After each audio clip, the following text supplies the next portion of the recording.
Nobody waters it anymore. Who would? The palace has been empty for over a decade. Where once the nobles held court, now only tatters reside.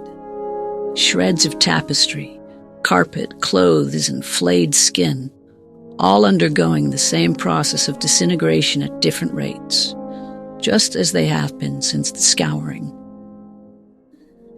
The staircases that the garden attendants once climbed to bring the last sapling of the world tree its water now know only beetles and the occasional raccoon as their travelers. So deep those workers would descend before climbing again, nearly an hour's journey into the darkness below the sunny terrace that housed the autumn region's most prized botanical specimens. Only there, deep below the granite mount on which the palace rested, lay a body of water befitting of the sapling's position. For this sapling was not meant to be an anchor of the world like its long-dead ancestor. It was a prize, a token of power, taken by one who sought to possess it rather than nurture it. The royal botanist knew well that an adolescent world tree which drinks of the rain will not remain small nor manageable for much longer. A sapling whose thirst is slaked exclusively on groundwater, unburnished by the sun, however. Such water would keep the young tree alive, but offer it no further nourishment and no fuel for growth. Hence, the elaborate ritual of retrieving water from the depths, and the even more elaborate arrangement of stone awnings and gutters, all meticulously constructed around the sapling to allow it enough light to endure, but deny it the critical sustenance carried by the storms of the sky. So exact was the architecture of this open-air prison, so precise was its construction, that it has continued to function flawlessly, despite years of disregard. Where the rest of the palace lies dilapidated, this system of starvation remains strong, functioning exactly as intended. And so the sapling is withered, its roots long grown dry, their tips weakly prying at the hard stone and dried dirt which surrounds them. Its leaves have nearly all browned and fallen away, its kingly position in the garden reduced to that of an overseer of decay.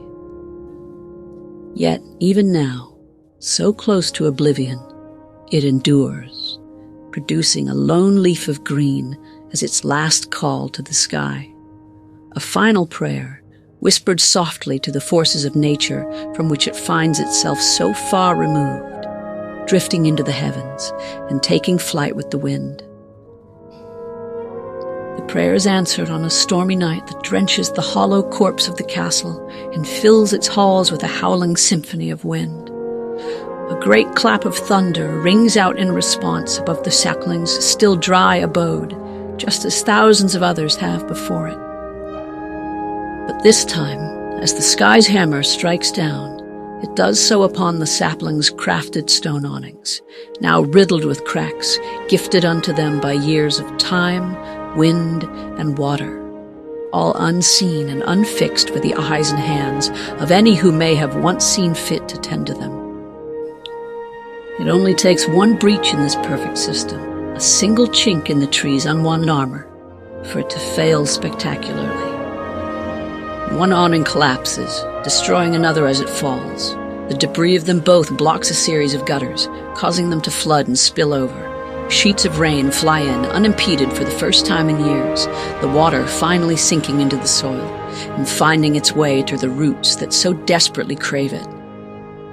The sapling responds almost instantly, its form swelling and surging, cracking open the prison that has long languished within. Its limbs shoot skyward, doubling, then tripling, then quadrupling in length. The ground rumbles as the tree awakens and grows unimpeded for the first time in its life. The next day the storm parts and sun returns. And there, upon and within the skeleton of a palace built by arrogant men who believed themselves beyond the natural order of things, the true king rises again, its boughs and branches kissing clouds and scraping the sky for the first time in 1,000 years. Thank you so much for visiting the archive today. If you enjoyed this study, don't forget to like and subscribe. If you want more archive, check out volumes 1 and 2 of the Compendium, the archive's first published collections of short stories. Safe journeys, traveler.